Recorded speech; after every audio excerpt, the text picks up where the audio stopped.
कल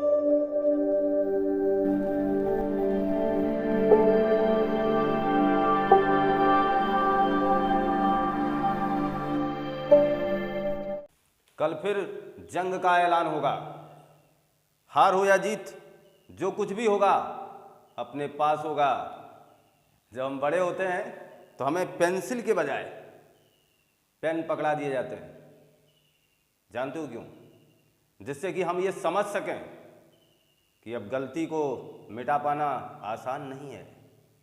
ज़िंदगी रनवे पे भाग रही है, बहुत ही स्पीड है इसमें और बहुत ही कम सफ़र तय करना होता है। और ऐसे में अब आपके पास गलती करने के बिल्कुल चांस नहीं है। इस वजह से आप अपने आप को पूरी तरीके से तैयार बनाएं। अधूरा ज्ञान लेकर के कभी आगे ना बढ़ें, क्योंकि अधजल गगरी छलकत जाए, ये कहावत है। आप जितना कर सकें, जितना बोल सकें, जितना पढ़ सकें उतना करें। कम तो कतई सोचें ना।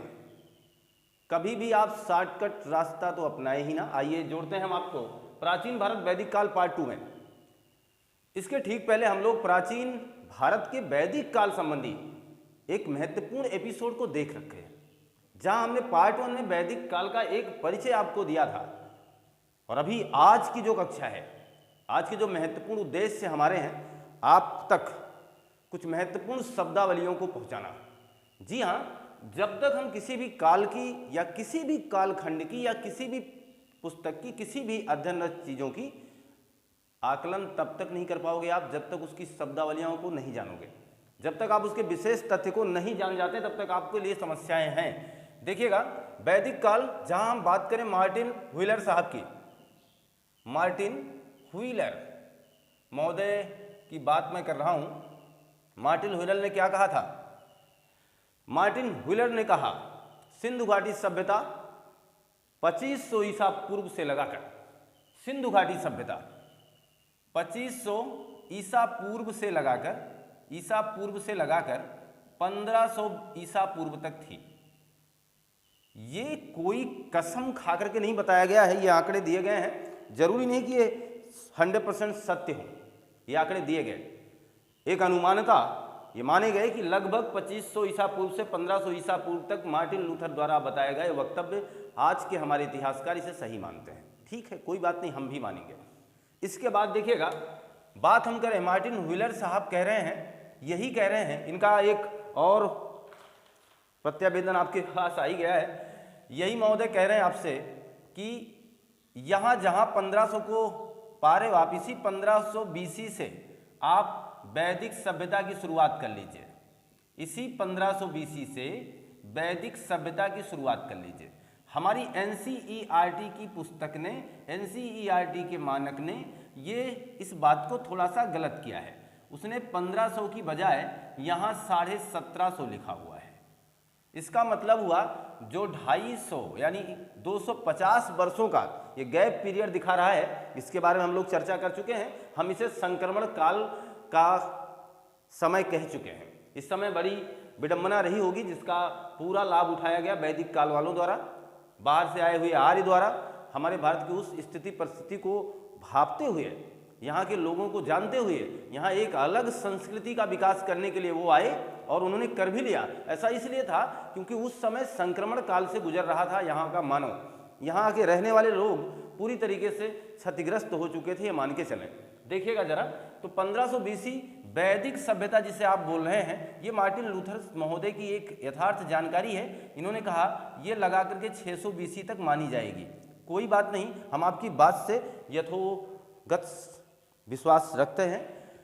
जी हाँ, तो जहाँ हम लोग ये मार्टिन लूथर की एक कल्पना, एक अवधारणा को, एक विचार को हम लोग साझा कर रहे थे अभी तक, अब जरा ध्यान दीजिए। दुनिया का सबसे पुराना अभिलेख मिलता है, दुनिया का सबसे पुराना अभिलेख मिलता है। दिल में उतर जाए तो वही काम है आपका। मेरा उद्देश्य है आपके अंदर तथ्यों को डाल देना। अगर ऐसा कर जाएं तो आपके ऊपर एक लाइक की बटन होती, प्रेस कर जाए, हमें भी ताकत मिल जाएगी। जी हाँ, दुनिया का सबसे पुराना अभिलेख, जिसे एशिया माइनर के निकट पाया गया, जिसका नाम है बोंगज गोई अभिलेख। पढ़ा तो नहीं जा सका, लेकिन चीज़ों का अवलोकन हुआ।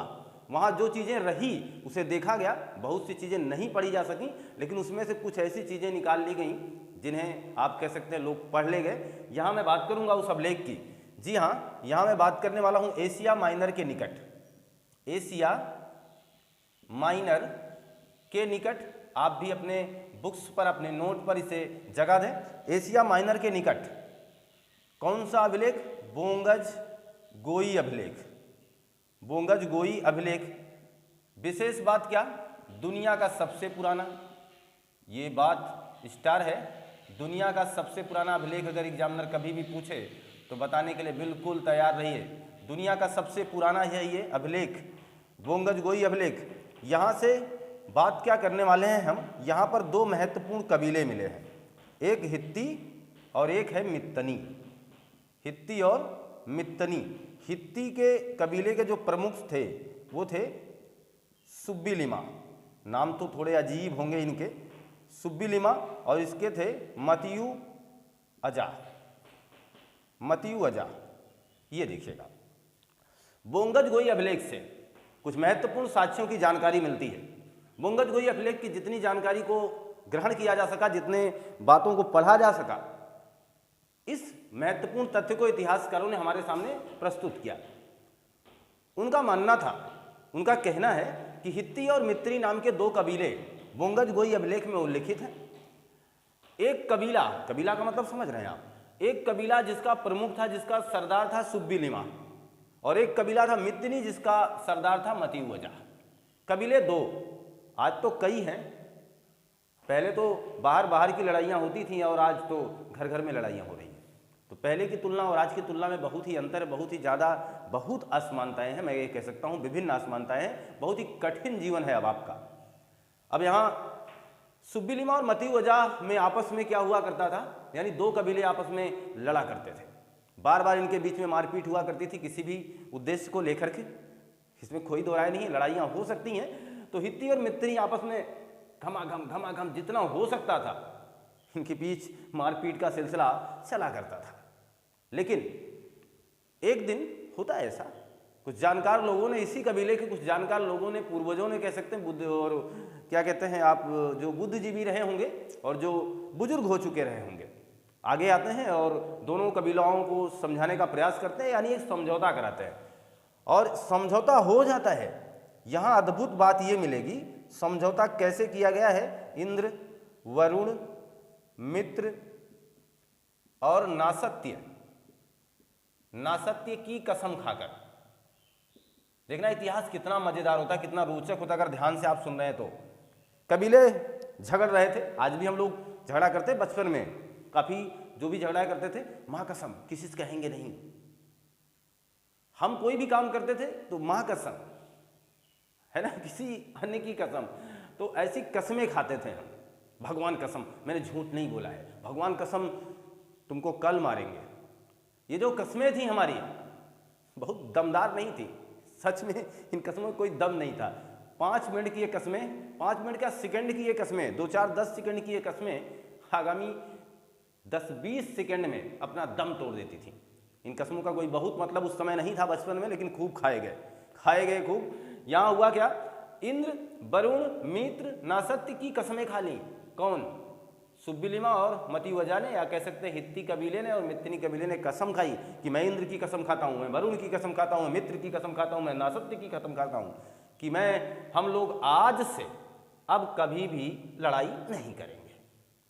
ये उल्लेख कहाँ मिला आपको? एशिया माइनर के बोंगज गोई नामक अभिलेख में।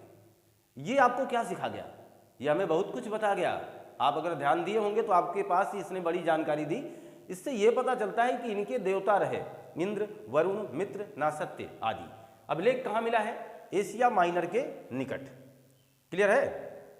एशिया माइनर के निकट जब ये अभिलेख मिल रहा है तो आप सोचिए तुर्की में, तो काफी अलग है ये मामला। जब ये अभिलेख आपको तुर्की में मिलेगा तो दिक्कतें तो होंगी ही होंगी। एक मिनट,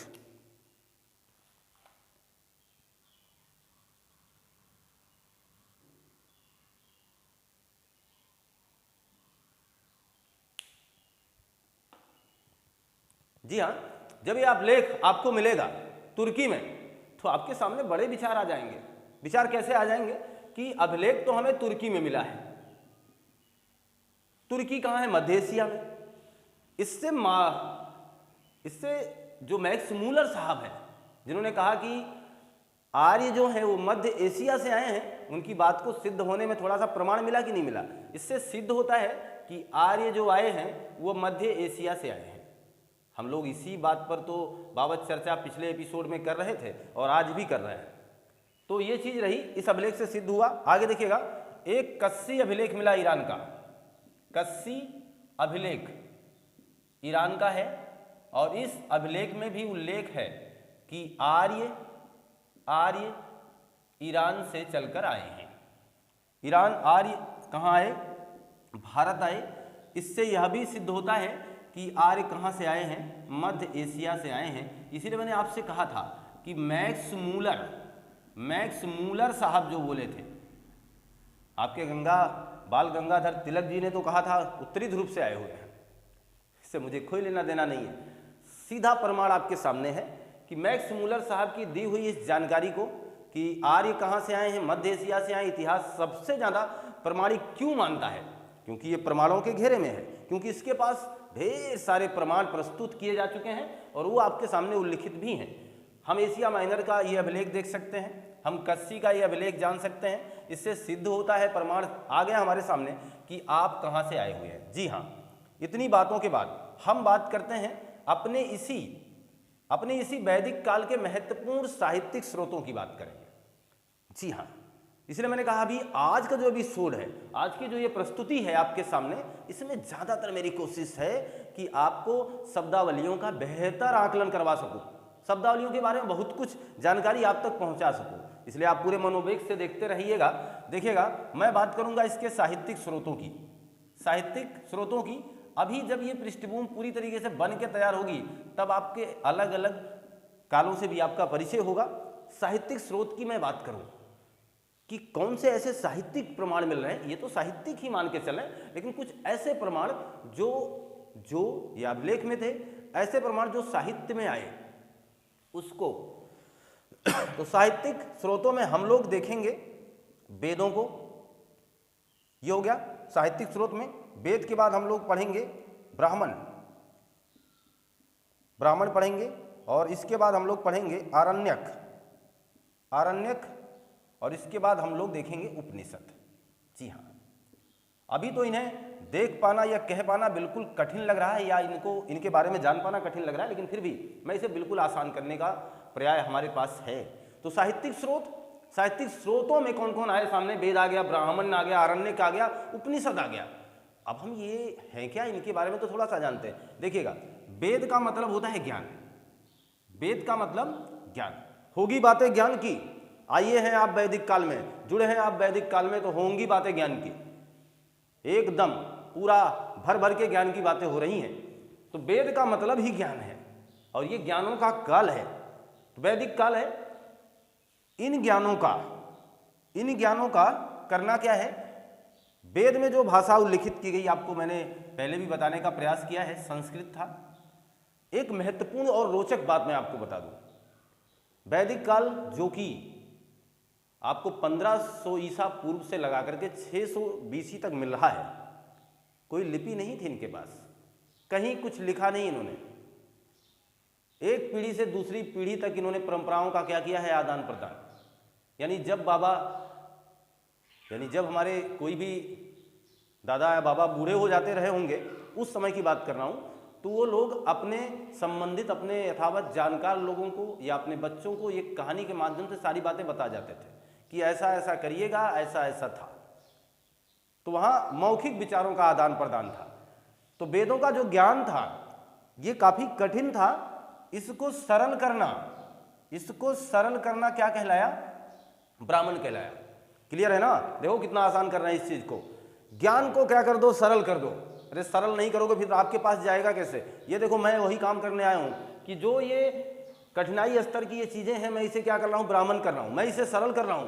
मेरी कोशिश है कि इसे सरल करके आप तक पहुंचाई जाए, क्योंकि किताबों में तो इस तरीके से लिखा ही नहीं गया है।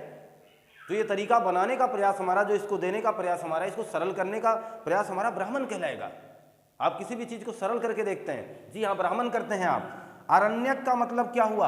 आरण्यक का मतलब हुआ गुरु द्वारा शिष्य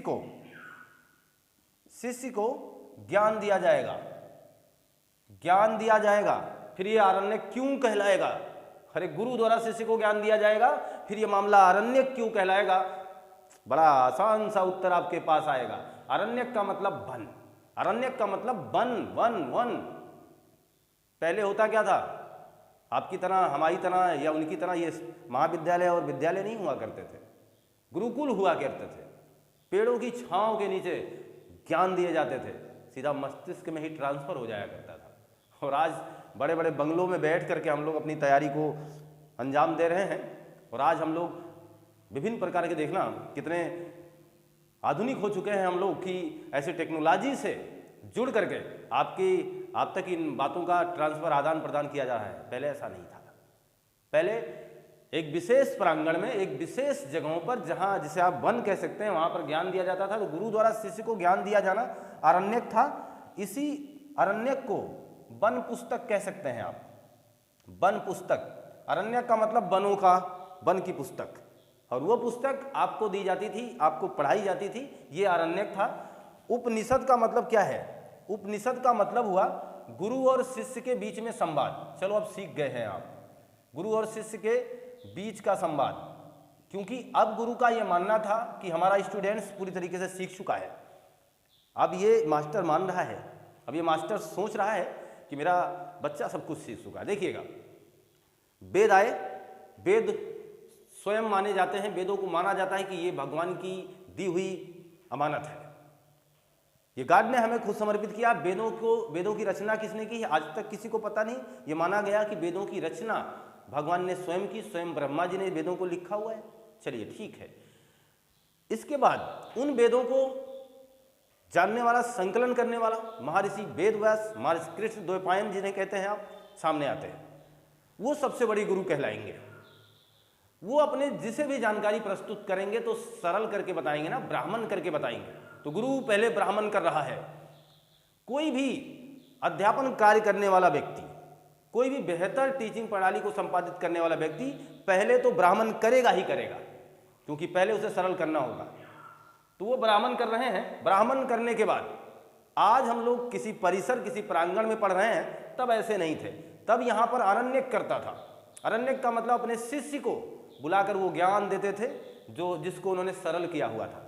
क्रम से देखिए, वेद आए, ब्राह्मण आए, आरण्यक आए। इसके बाद में हमारे आपके बीच में वो चर्चा परिचर्चा कि कितना आपने सीखा है ना, क्या आप चीज़ों को जान चुके हैं, आज भी पूछे जाते हैं। आज हमारे पास एग्जाम है, कॉम्पिटेटिव एग्जामों में हम अपना सामना कर रहे होते हैं, मुखातिब होते हैं। आप इसका स्क्रीनशॉट लीजिए। ये मान के चलिए कि आपने स्क्रीनशॉट ले लिया होगा। तो हम लोग जहाँ ये जानकारी हासिल कर पा रहे हैं कि किस तरीके से इतिहास का जो सीक्वेंस है, जो इसका क्रमबद्ध तरीका होना चाहिए, हम लोग उसको अपनाए हुए हैं। अभी हम लोग किसी विशेष वेद की बात ही नहीं किए हैं। हम लोग अभी केवल ये पृष्ठभूमि तैयार कर रहे हैं कि वाकई में वैदिक काल है क्या। वैदिक काल में देखना, स्रोत आ गए हमारे सामने। हमने वेद को जान लिया, वेद का मतलब ज्ञान है। हमने ब्राह्मण को जान लिया, सरल करना है। आरण्यक का मतलब हमने उस ज्ञान को ट्रांसफर कर दिया है। और उपनिषद यानी वेदांत, जो कि सबसे अंत में लिखे गए, इनका भी मायने हम लोग जान चुके हैं कि इसका मतलब हुआ कि शिष्य और गुरु के बीच में आपसी संवाद, आपसी चर्चा परिचर्चा हुआ करती थी, जिसे उपनिषद कहे गए। इन्हें आगे क्रमबद्ध तरीके से हम लोगों को पढ़ना है। लेकिन अभी देखिएगा, मैं जिस वेद की बात कर रहा था, मैं जिस वेद को अभी आपके सामने उल्लिखित कर रखा हूं ज्ञान, इसी वेद के बारे में कुछ और महत्वपूर्ण बातों को अब उल्लेख आपके सामने मैं करूंगा, क्योंकि अब हम लोग इसकी पूरी रूपरेखा तैयार करेंगे। वेद जिसे हम लोग ज्ञान कहते हैं, वाकई में इन वेदों, हमारे पास वेदों की संख्या 4 मानी गई। सच पूछिएगा, इन वेदों में हकीकत ये रहा कि उस समय कोई लिपि नहीं थी। क्या नहीं थी? लिपि नहीं थी। इसलिए इनको सुनकर ट्रांसफर किया गया। यानी क्या किया गया? सुनकर आदान प्रदान किया गया। आदान प्रदान, समझना जरा इस बात को। मेरे कहने का मतलब है, लिपियां नहीं थी तो अब हमारे जो एक पीढ़ी से दूसरी पीढ़ी में जो इस बातों का ट्रांसफर होना था कि देखना आगे आपकी शादी होगी तो इस तरीके से होगी, आपको खाना खाना होगा तो इस तरीके से खाना होगा, अंतिम संस्कार आप किस तरीके से करोगे, जलाने की प्रक्रिया कैसी होगी, इन सारी बातों की जानकारी आज के परिवेश में हमारे पास कैसे आती है? क्या हर बातों को आप पढ़ करके सीखते हो? क्या हर बातों को आपने अपने गुरु से सीखा है? नहीं, ये समाज और आपका घर आपकी सबसे पहली पाठशाला और आपका सबसे पहला शिक्षक आपकी माँ आपको बहुत कुछ सिखा चुकी होती है पहले से ही, और आप अपने घर से बहुत कुछ सीख जाते कि हाँ हमें ऐसा काम करना होगा। तो ये सुन सुन करके सीखा जाता था, उस समय कोई संकलन नहीं हुआ करता था, और ये पीढ़ी दर पीढ़ी ये मामले चला करते थे कि ऐसा हुआ करता था, ऐसा हमें भी करना है। जी हाँ, तो इसीलिए वेदों को श्रुति भी कहा जाता है। वेदों को क्या कहा जाता है? श्रुति कहा जाता है। याद रखिएगा, ये सारी स्टार बातें आप तक शेयर कर रहा हूं। वेदों को श्रुति कहा जाता है। क्यों कहा जाता है? देखिएगा, कारण ये रहा कि इन वेदों के समय कोई लिपि नहीं था। वेदों का जो संकलन करता है, संकलन करने वाले, महाभारत लिखने वाले कौन? महर्षि कृष्ण द्वैपायन।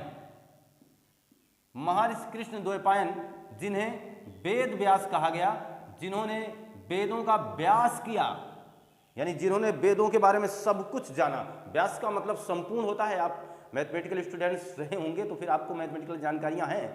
तो यहां देखिएगा, वेद व्यास, जिन्होंने वेदों का व्यास किया, वो वेद व्यास कहलाए। इनका पूरा नाम महर्षि कृष्ण द्वैपायन वेद व्यास है, जिन्होंने महाभारत की रचना की है, कोई डाउट नहीं है। इन्होंने क्या किया है? इसकी रचना नहीं की है भैया, वेद की रचना नहीं की है, वेद का संकलन किया है। यानी उन चीजों को जोड़ करके पूरा संकलन बना दिया है कि लीजिए एक संपूर्ण गाथा लीजिए। ये वेदव्यास का काम था। वेदव्यास जी ने ऐसे महत्वपूर्ण कार्यदायित्व का निर्वहन किया है हमारे जीवन के लिए, हमारी जिंदगी के लिए। खैर, आप इस बात को बहुत ही अच्छे ढंग से जान सकते हैं कि लिपियां नहीं थी, और लिपियां नहीं होने की वजह से जो कुछ मामले आगे बढ़े होंगे वो सुन सुन करके आगे बढ़े, इसलिए श्रुति कहलाए। आप कोई दिक्कत नहीं है। आगे देखिएगा, इसी वेद को श्रुति के बजाय अपरुषे भी कहा जाता है।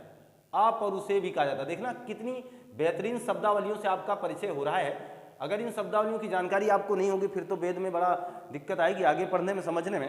अपरुषे का मतलब जिसमें कोई पुरुष शामिल ना हो। भाई मेरे, अभी मैंने बात बोली है कि यहाँ लिपि नहीं थी, इसको कोई लिखा नहीं है, इसका मतलब हुआ इन्होंने संकलन किया है, इसके कोई रचनाकार मिले नहीं है, इसीलिए इसे अपौरुषे माना ही जाएगा कि कोई पुरुष नहीं था। स्वयं भगवान ने इसकी रचना की है, स्वयं ईश्वर ने इसकी रचना की है। किसने की है? ईश्वर ने की है, ईश्वर ने रचना की है। इसलिए इसे अपौरुषे भी कहा गया, इसे ही नित्य साहित्य कहा गया, नित्य साहित्य कहा गया, इसे ही संकलन कहा गया।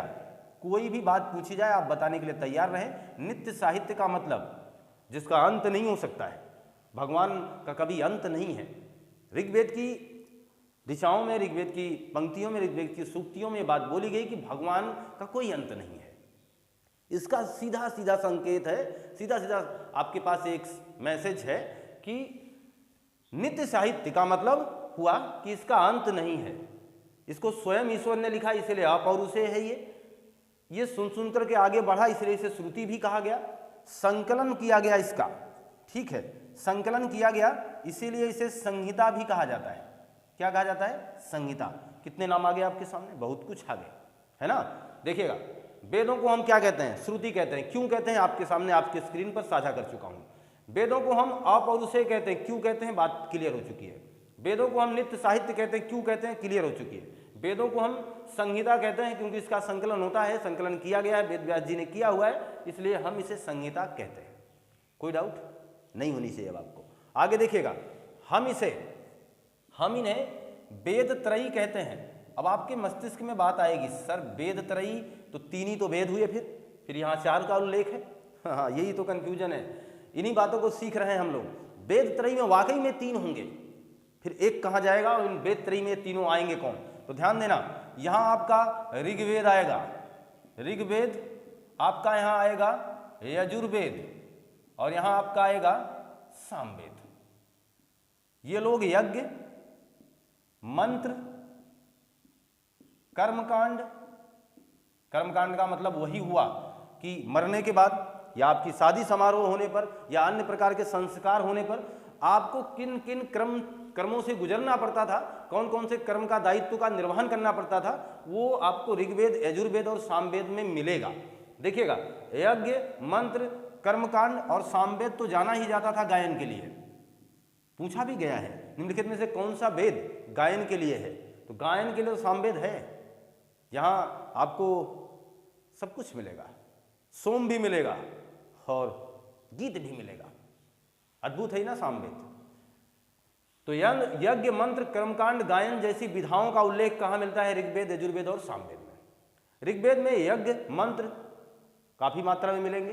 पूजा पाठ आपको यजुर्वेद में बहुत देखने को मिल जाएंगे। इसका मतलब हुआ कि इन तीनों वेदों की विषय वस्तु एक थी। विषय वस्तु एक थी, इसीलिए इन्हें वेद त्रयी कहा गया। क्या एक थी भैया? विषय वस्तु एक थी। ध्यान देना, ऐसे लिख करके स्क्रीन पर आपके साझा करेगा एग्जामिनर, तो फिर आपकी आंखें एक बार चकाचौंध हो सकती हैं। विषय वस्तु क्या था? इन तीनों वेदों का विषय वस्तु एक था। इसलिए हमारे एग्जामिनर महोदय को लगा, यानी हमारे रचनाकारों, हमारे इतिहासकारों को लगा कि हम इन्हें वेद त्रयी कहेंगे। और वेद त्रयी क्यों कह रहे हैं? क्योंकि इनकी तीनों की विषय वस्तु एक है, परंतु एक ऐसा है जिसका विषय वस्तु एक नहीं था। वो कौन है? वो है आपका अथर्ववेद। अथर्ववेद। इसमें क्या था? इसमें देखिएगा जादू था। जादू टोना, अद्भुत। ये भी देखिएगा वशीकरण था। वशीकरण मंत्र, जिसको चालो उसको अपने बस में कर लो, ऐसे मंत्रों का उल्लेख है। इस पुस्तक को तो बहुत लोगों की इच्छा बन जाएगी मंगा ले, लेकिन आप पढ़ नहीं पाओगे ना, बहुत कठिन भाषा में लिखी गई है। तो अथर्ववेद की जो महत्वपूर्ण जानकारियां हैं आपके सामने आएंगी, ये देखना जरा। जादू टोना, किसी के ऊपर जादू कर दो, किसी के ऊपर टोना कर दो, बड़ा पॉपुलर रहा है बचपन में। और वशीकरण, वशीकरण तो खैर तब भी नहीं सुने थे, लेकिन ये मान के चले वशीकरण अद्भुत था। इसमें तमाम प्रकार के क्रियाकलाप, कर्मकांडों से गुजरना होता था और कुरीतियां मान के चलिए इसे, और ऐसी चीज़ों से आपको सामने वाला अपने बस में कर ले जाता था। बस का मतलब फिर चाहे जहाँ ले जाए, फिर ये वशीकरण था। तो जादू टोना, वशीकरण। यहाँ और भी चीज़ें हैं। पशु पक्षियों तथा कीटों से, कीटों को बचाने का उपाय था। बचाने का उपाय यानी इसका मतलब हम ये कह सकते हैं, एक प्रकार का ये अथर्ववेद जो था उपचारात्मक वेद था। उपचार कर रहा था विभिन्न बीमारियों का। अगर आपको आपकी महबूबा नहीं मिल पा रही है तो लीजिए ये मंत्र पढ़िए। आपका दुश्मन आपसे नहीं संभल रहा है तो लीजिए इसका उपचार ये है। यानी सबका उपचार कर रहे थे। पशु पक्षियों का उपचार हो रहा था, कीटों को बचाने से कीटों से बचाने का उपाय हो रहा था। जो कीटें हमारे फसलों को नुकसान पहुंचा रही हैं तो उनको बचाने का यहाँ उपाय दिया गया है। इसका मतलब हुआ। और देखिएगा तंत्र और मंत्र की बात की गई है। ओम फूम फूम जो होता था ये करके, वो तंत्र मंत्र भी यहाँ है। तो तंत्र मंत्र की बात हुई, जादू टोने की बात हुई, और आपके सामने आपके स्क्रीन पर वशीकरण की बात कर ही रहा हूं। ये सब के लिए जाना गया अथर्ववेद। तो इससे ये पता चलता है कि इन तीनों का जो संबंध था एक विषय वस्तु से था, इसका अलग था, इसलिए इसे वेद त्रयी से अलग किया गया। लेकिन देखिएगा इसे पारलौकिक माना गया है। क्या माना गया है? पारलौकिक, यानी इसका सीधा संबंध भगवान से है।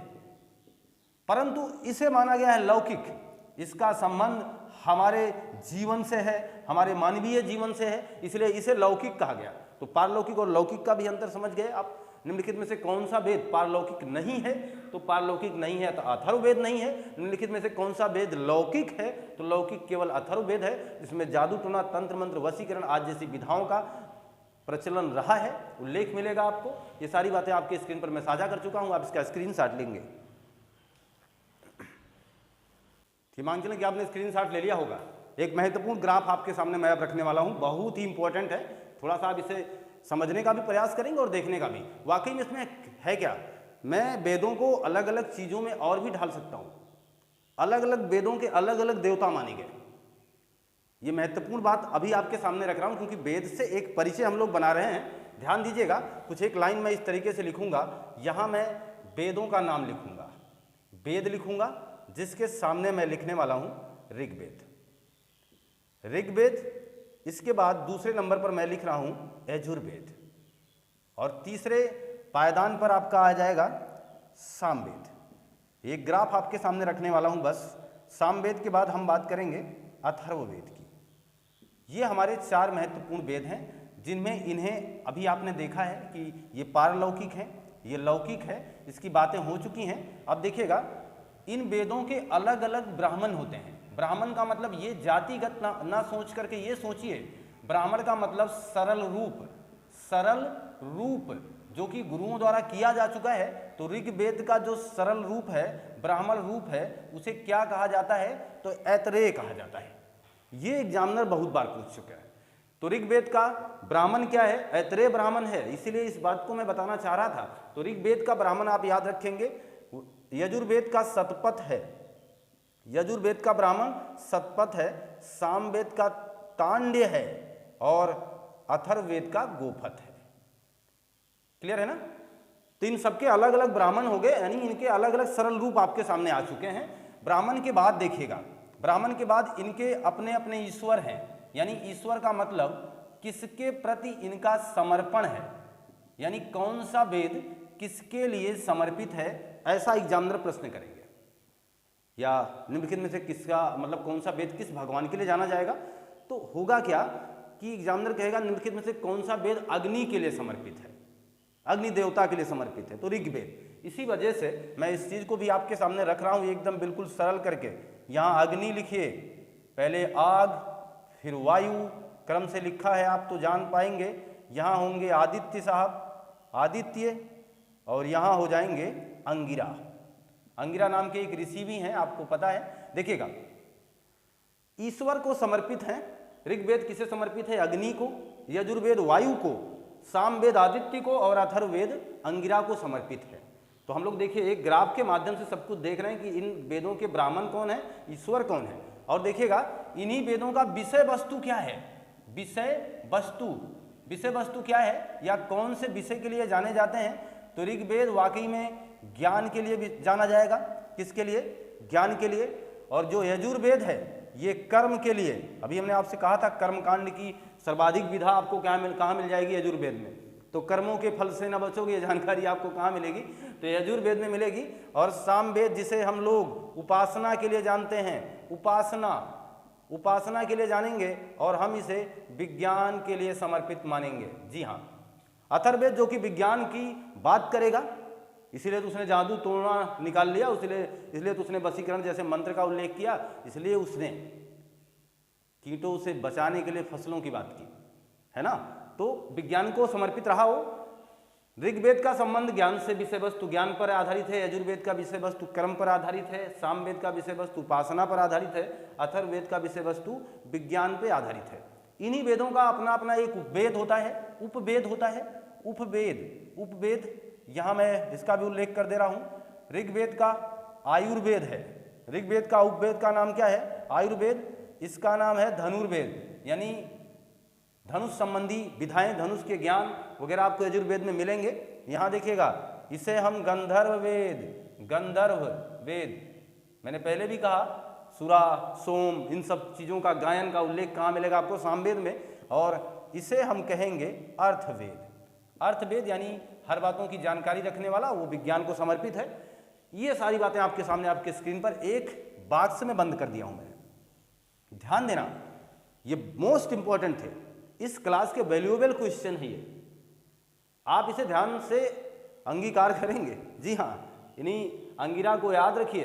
अथर्ववेद के गोपथ, अथर्ववेद का ब्राह्मण गोपथ है, समर्पण इसका अंगिरा को है, और विषय वस्तु इनका विज्ञान है, और इनकी उपवेद यानी अगली शाखा का नाम अर्थवेद है। तो आशा करें कि आपको ये कंटेंट बिल्कुल समझ में आ चुका है। आशा करें आप इसका स्क्रीनशॉट ले लीजिए। तो हम मान के चलते हैं कि आपको ये कंटेंट बिल्कुल बखूबी ढंग से मैं प्रेषित कर पाया हूं, और बहुत ही महत्वपूर्ण क्वेश्चनों से अभी तक आपको जुड़े रखा। पूरा समा बधा रहा है आज के दिन, क्योंकि आज के दिन हम लोग इस एपिसोड के माध्यम से ये जान पाए हैं कि हमारे वेद और हमारे आर्य मध्य एशिया से क्यों आए हैं। इसका कुछ एक दो तर्क मैंने आपको दिया और फिर वेदों संबंधित महत्वपूर्ण शब्दावलियों को जान पाए हैं। तो दो महत्वपूर्ण पार्टों में हम लोगों ने ये देखा है कि वाकई में वेद हैं क्या। अब हम लोग आगे एक एक काल की बात करेंगे। ऋग वैदिक काल यानी पूर्व वैदिक काल, एक उत्तर वैदिक काल, दो कालों में बटा विभाजन हुआ।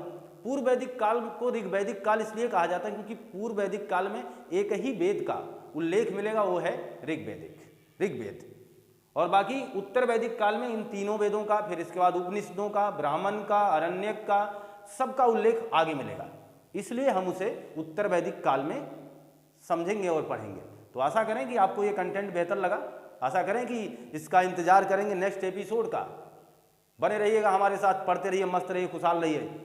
लाइक शेयर सब्सक्राइब करना मत भूलिएगा, अपने दोस्तों को जोड़ना मत भूलिएगा। पढ़ते रहिए, मस्त रहिए। मिलते हैं हम आपसे नए कंटेंट में। आपका दिन शुभ हो। आपको बहुत बहुत धन्यवाद।